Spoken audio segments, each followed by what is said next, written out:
Good morning class, कैसे हो आप लोग। आज हम लोग सॉल्यूशन चैप्टर से एक नए टॉपिक को डिस्कस करेंगे, आइडियल सॉल्यूशन। आइडियल सॉल्यूशन क्या होते हैं, आइडियल सॉल्यूशन कौन कौन बनाते हैं और आइडियल सॉल्यूशन बनने की क्या कंडीशन है, इन सारी बातों को आज हम लोग डिस्कस करेंगे यहां पर। आइडियल सॉल्यूशन यानी आदर्श विलयन। चलिए अब हम जानते हैं कि आइडियल सॉल्यूशन कौन कौन बनाते हैं, क्यों बनाते हैं, उनकी क्या कंडीशन और उनके एग्जाम्पल क्या है। हम लोग देखते हैं कि आइडियल सॉल्यूशन यानी आदर्श विलयन, आदर्श विलयन की तीन कंडीशंस हैं, तीन शर्तें हैं। पहली शर्त, ऐसे सॉल्यूशन जो ताप और सांद्रण की प्रत्येक कंडीशन पर राउल्ट के नियम का पालन करते हो, राउल्ट्स लॉ का। ऐसे विलयन जो राउल्ट के नियम का पालन करते हैं वो आदर्श विलयन कहलाते हैं। ठीक है। दूसरी शर्त यानी दूसरी कंडीशन यह है कि ऐसे विलयन जिनके लिए डेल्टा वी ऑफ मिक्सिंग बराबर 0 होता। इसका क्या मतलब होता है, delta V mixing is equal to 0। मतलब जब भी हम आइडियल सॉल्यूशन यानी आदर्श विलयन बनाएंगे तो एक हमें विलेय चाहिए यानी सॉल्यूट चाहिए, दूसरा हमें विलायक चाहिए यानी सॉल्वेंट चाहिए। जब दोनों को मिलाएंगे तो delta V of mixing is equal to 0। मतलब विलयन के अवयवों को मिलाने पर आयतन में जो परिवर्तन है वो नगण्य होना चाहिए। आयतन ना तो बढ़ना चाहिए, आयतन ना ही घटना चाहिए। क्लियर। तीसरी जो इंपॉर्टेंट कंडीशन है आइडियल सॉल्यूशन बनने की वो है delta H of mixing is equal to 0। मतलब ये कि अवयवों को मिलाने पर हो, अवयव ध्यान है ना, किसी भी सॉल्यूशन में दो अवयव होते हैं, एक विलेय कहलाता है, दूसरा विलायक कहलाता है। तो जो विलेय और विलायक को मिलाने पर डेल्टा एच यानी एंथैल्पी में चेंज कैसा होना चाहिए, 0। डेल्टा एच ऑफ मिक्सिंग 0 होना चाहिए। मतलब ना ही इसमें हीट एक्सर्ट होनी चाहिए और ना ही हीट एब्जॉर्ब होनी चाहिए। अवयवों को मिलाने पर ना ही ऊष्मा अवशोषित होनी चाहिए, ना ही ऊष्मा निकलनी चाहिए। तो चलिए अभी हमने राउल्ट के नियम के आधार पर आइडियल सॉल्यूशन को समझाने का प्रयास किया। तो आदर्श विलयन क्या होते हैं, अगर ये क्वेश्चन एग्जाम में पूछा जाता है तो हमें जवाब क्या देना है, ऐसे विलयन जो निम्न तीन कंडीशन को फॉलो करते हैं। ऐसे सॉल्यूशन जो निम्न तीन कंडीशन को फॉलो करते हैं। ये तीन शर्तें क्या है, ऐसे विलयन जो राउल्ट्स लॉ को फॉलो करते हो, राउल्ट्स के नियम का पालन करते हो ताप और सांद्रण की प्रत्येक परिस्थिति में। ऐसे विलयन जिनके लिए delta V of mixing is equal to 0। ऐसे सॉल्यूशन जिनके लिए delta V of mixing is equal to 0। मतलब किसी सॉल्यूशन के कंपोनेंट्स को आपस में मिक्स करने पर, विलयन के अवयवों को मिक्स करने पर आयतन यानी वॉल्यूम में चेंज नहीं दिखना चाहिए। थर्ड कंडीशन है delta H of mixing is equal to 0। मतलब सॉल्यूशन के यानी विलयन, विलयन के अवयवों को आपस में मिलाने पर हीट ना तो एक्सर्ट कर रही हो ना ही एब्जॉर्ब हो रही हो। ठीक है। ऊष्मा ना तो उत्सर्जित हो रही हो ना ही अवशोषित हो। ऊष्मा ना उत्सर्जित हो ना अवशोषित हो। आयतन ना तो बढ़ना चाहिए ना ही घटना चाहिए। कब, जब सॉल्यूशन के कंपोनेंट्स आपस में मिक्स करे जाए, राउल्ट्स लॉ का पालन करते हो। तो ये बेटे तीन शर्तें हैं आइडियल सॉल्यूशन की, राउल्ट्स के नियम का पालन करते हो। एक बात, डेल्टा वी मिक्सिंग बराबर 0। इसका मतलब ये हुआ कि कंपोनेंट्स यानी सॉल्यूशन के अवयवों को जब आप मिलाया जाए तो आयतन में परिवर्तन नहीं दिखना चाहिए, ना ही आयतन बढ़ता हुआ दिखे ना ही आयतन घटता हुआ दिखे। डेल्टा एच ऑफ मिक्सिंग बराबर 0 यानी एंथैल्पी में चेंज भी नहीं होना चाहिए। कहने का आशय यह है कि विलयन के अवयवों को मिलाने पर, कंपोनेंट्स को मिलाने पर ऊष्मा ना तो उत्सर्जित होनी चाहिए ना ही अवशोषित होनी चाहिए।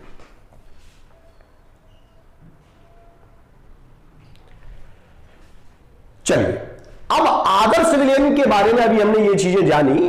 अब हम देखते हैं कि दो लोगों के बीच में आदर्श दोस्ती कब होती है। दो स्टूडेंट्स हैं, दो व्यक्ति हैं, उनके बीच में आदर्श कंडीशन मित्रता की कब आती है। उसके लिए आवश्यक है कि उनकी जो व्यवहार है, जो उनकी विचार, आचार विचार, गुण आपस में मैच करने चाहिए। अगर एक तंबाकू पसंद करने वाला व्यक्ति है तो उसके दोस्त भी वैसे ही होंगे। एक सिगरेट पीने वाला व्यक्ति है तो दूसरे उसके जो मित्र होंगे वो भी सिगरेट पीने वाले होंगे या उसको पसंद करने वाले होंगे। एक पढ़ने वाला विद्यार्थी है तो उसके फ्रेंड सर्कल में भी और सारे पढ़ने वाले विद्यार्थी होंगे, क्योंकि उनकी प्रॉपर्टीज आपस में सेम है। एक डॉक्टर के जो मित्र हैं मोस्टली डॉक्टर्स ही होंगे, एक टीचर के जो मित्र हैं वो मोस्टली टीचर्स ही होंगे, क्योंकि कहीं ना कहीं उनके फीचर्स, उनके ये जो प्रॉपर्टीज है आपस में मैच करती है। वैसे ही आइडियल सॉल्यूशन वो अवयव आपस में मिलकर के आदर्श विलयन बनाते हैं जिनकी बंध की ध्रुवणता, इंग्लिश में बोलेंगे बॉन्ड पोलैरिटी, आपस में सेम हो, रासायनिक प्रकृति यानी केमिकल नेचर उनका आपस में मैच कर जाए, या बंध संरचना बॉन्ड स्ट्रक्चर आपस में मैच कर रही हो, या तीनों मैच कर रही हो। ऐसे अवयव आपस में मिलकर के आइडियल सॉल्यूशन बनाते हैं, आदर्श विलयन बनाते हैं। तो आदर्श विलयन दो लोगों के बीच में, दो पदार्थों के बीच में बनने की क्या कंडीशन हो सकती है उस पर ध्यान देंगे। अभी हमने उदाहरण दिया, दो व्यक्तियों के बीच में आदर्श दोस्ती होने के लिए किसी न किसी प्रॉपर्टीज का सेम होना आवश्यक है। दोनों स्टूडेंट्स हैं तो वो आपस में दोस्त हो सकते हैं, दोनों डॉक्टर्स हैं तो उनमें आपस में अच्छी दोस्ती हो सकती है, दोनों आपस में टीचर हैं तो भी अच्छी दोस्ती हो सकती है। तो ये कुछ बातें हैं जो उनको आपस में दोस्ती अच्छी होने के लिए जरूरी है। ऐसे ही दो कंपोनेंट्स हैं, सपोज दैट एक कंपोनेंट ए है और एक कंपोनेंट कौन है, बी है। दोनों के बीच में आइडियल सॉल्यूशन तब बनेगा जब उनकी बंध ध्रुवणता यानी ए की जो बॉन्ड पोलैरिटी है, बॉन्ड पोलैरिटी, बंध ध्रुवणता इंग्लिश वाले बच्चे समझ के रखें, बॉन्ड पोलैरिटी यानी बंध की ध्रुवणता। अब आपके मन में प्रश्न उठ रहा होगा ये बंध की ध्रुवणता क्या होती है। एग्जाम्पल दे देता हूं मैं, HCl का एग्जाम्पल लेना, बढ़िया एग्जाम्पल है।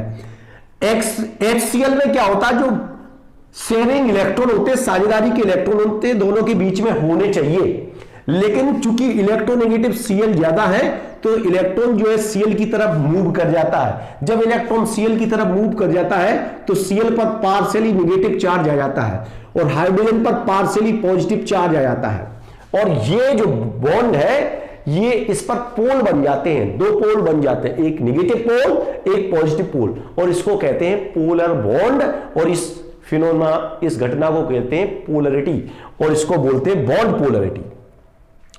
तो अगर कोई सॉल्यूशन, कोई लिक्विड ए है और एक लिक्विड बी है, दोनों के बीच में आइडियल सॉल्यूशन बनना है तो उसके लिए शर्त क्या है कि बंध ध्रुवणता आपस में मैच करनी चाहिए, यानी बॉन्ड पोलैरिटी ए के अंदर और बी के अंदर जो बॉन्ड पोलैरिटी है वो कैसी होनी चाहिए, सेम होनी चाहिए। रासायनिक प्रकृति यानी केमिकल नेचर, यानी ए का केमिकल नेचर और बी का केमिकल नेचर, दो लिक्विड है, एक विलेय का काम करेगा यानी सॉल्यूट का, एक सॉल्वेंट का काम करेगा यानी विलायक का। तो दोनों के जो केमिकल बिहेवियर है, रासायनिक प्रकृति यानी केमिकल नेचर, आपस में ए का और बी के साथ मैच करना चाहिए। अगर वो मैच कर रहा है तो उसमें आइडियल सॉल्यूशन बनने के गुण हैं।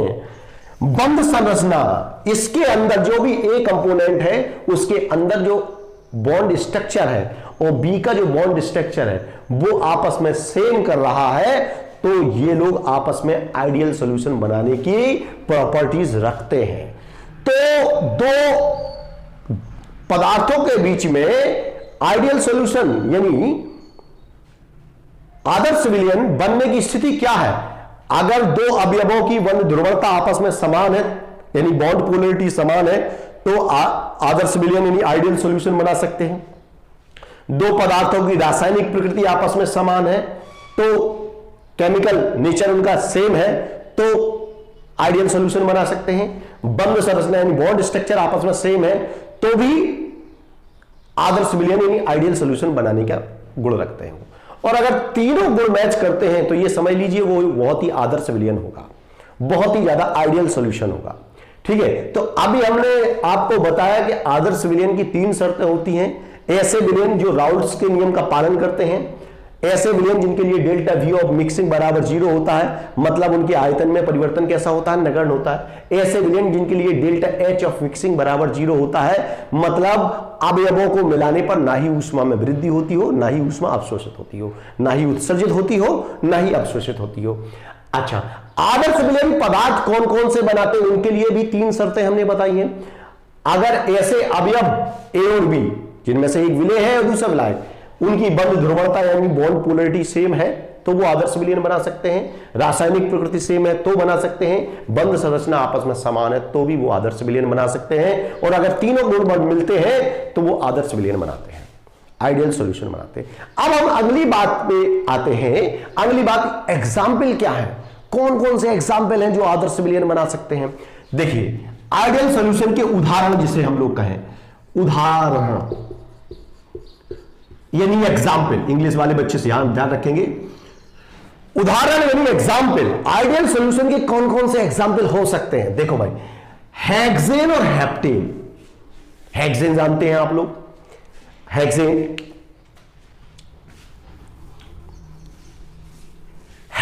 और हेप्टेन। हेक्सेन में 6 कार्बन होते हैं, हेप्टेन में 7 कार्बन होते हैं। 6 कार्बन 6 कार्बन की एक लॉन्ग चेन होती है हेक्सेन, 7 कार्बन की लॉन्ग चेन होती है, वो क्या होती है, हेप्टेन।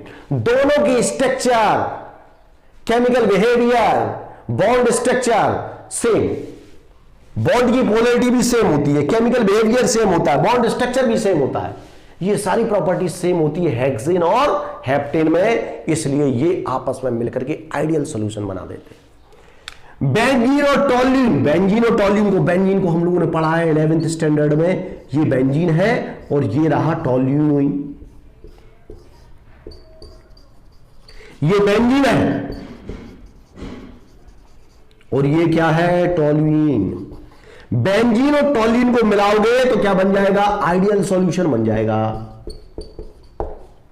बेंजीन और टोल्यूइन, क्यों, इनकी structure, bond structure, chemical behaviour यानी केमिकल नेचर, वो आपस में कैसा है, सेम है, इसलिए ये लोग भी आपस में मिलकर के क्या बना सकते हैं, आइडियल सॉल्यूशन बनाते हैं। Ethyl bromide and ethyl iodide, ethyl bromide और एथिल आयोडाइड भी आपस में मिलकर के आइडियल सॉल्यूशन बनाते हैं। एथिल ब्रोमाइड होता है C2H5Br और एथिल आयोडाइड होता है C2H5I। इन दोनों को आप मिलाएंगे, आइडियल सॉल्यूशन बनेगा। क्यों बनेगा, क्योंकि जो बॉन्ड की पोलरिटी है वो लगभग सेम है, बॉन्ड स्ट्रक्चर और केमिकल बिहेवियर एथिल ब्रोमाइड और एथिल आयोडाइड का सेम है, इसलिए ये लोग आपस में मिलकर के आइडियल सॉल्यूशन बनाएंगे। तो आइडियल सॉल्यूशन कौन कौन बनाता है, हेक्सेन और हेप्टेन आपस में मिलकर के आइडियल सॉल्यूशन बनाएंगे, बेंजीन और टोल्यूइन आपस में मिलकर के आइडियल सॉल्यूशन बनाएंगे, एथिल ब्रोमाइड और एथिल आयोडाइड आपस में मिलकर के आइडियल सॉल्यूशन बनाएंगे। तो बेटे ये आइडियल सॉल्यूशन के 3 एग्जाम्पल बताए हैं और हमने आपको बताया है कि आइडियल सॉल्यूशन 2 कंपोनेंट्स के बीच में, 2 पदार्थों के बीच में आइडियल सॉल्यूशन बनेगा या नहीं बनेगा, वो इन 3 बातों पर निर्भर करता है। इन 3 बातों पर डिपेंड करता है कि वे कंपोनेंट्स आपस में मिलाने पर, अवयवों को मिलाने पर वो आइडियल सॉल्यूशन बनेंगे कि नहीं बनेंगे। अगर उनकी बंध ध्रुवणता सेम है, बनेंगे। रासायनिक प्रकृति सेम है, आइडियल सॉल्यूशन बनेगा। बंध संरचना सेम है, आइडियल सॉल्यूशन बनेगा।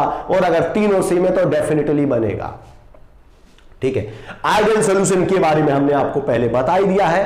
3 शर्तें हैं, राउल्ट के नियम का पालन करना चाहिए, delta V mixing is equal to 0 होना चाहिए, एक्सप्लेन कर दिया है, डेल्टा H मिक्सिंग बराबर 0 होना चाहिए।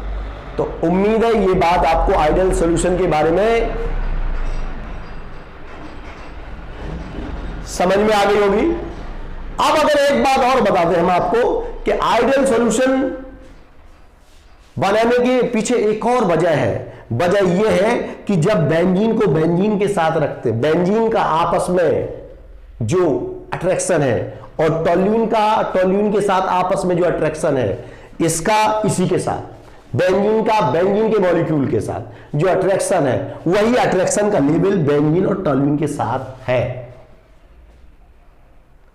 तब करके ऐसा आइडियल सॉल्यूशन बनता है। अगर बेंजीन के अणुओं के बीच में अट्रैक्शन, टोल्यूइन के अणुओं के बीच में अट्रैक्शन जितना है उतना ही अट्रैक्शन बेंजीन और टोल्यूइन के बीच में है। मतलब यहां कहते हैं आदर्श विलयन तब बनता है जब अट्रैक्शन लाइक मॉलिक्यूल के बीच में और डिसलाइक मॉलिक्यूल के बीच में सेम हो, मतलब असमान अणु, ये असमान अणु है, असमान अणुओं के बीच में अट्रैक्शन उतना ही है जितना समान अणुओं के बीच में है, तो ऐसी कंडीशन में आदर्श विलयन बनते हैं। और ऐसे विलयन, एक और प्रश्न इसे यहीं आपको क्लियर कर देता हूं, ऐसे विलयन जो राउल्ट के नियम का पालन नहीं करते हैं और जो आदर्श विलयन की जो कंडीशन है उनको फॉलो नहीं करते हैं, उन्हें आदर्श विलयन के स्थान पर एक नया शब्द इस्तेमाल करते, अनादर्श। क्या कहते हैं भाई? अनादर्श विलयन, नॉन आइडियल सॉल्यूशन। ये आदर्श विलयन, अब ये हो गया अनादर्श विलयन। ऐसे विलयन जो राउल्ट के नियम का पालन नहीं करते हैं और जिनके लिए डेल्टा बी मिक्सिंग और ये शर्तें फॉलो नहीं होती हैं, वो कहलाते हैं नॉन आइडियल सॉल्यूशन। ध्यान रखना, नॉन आइडियल सॉल्यूशन यानी अनादर्श विलयन।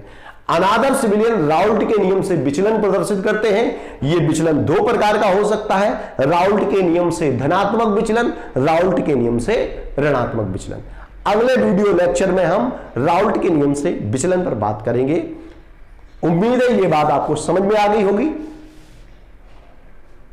अगले वीडियो लेक्चर में हम लोग फिर मिलते हैं। धन्यवाद।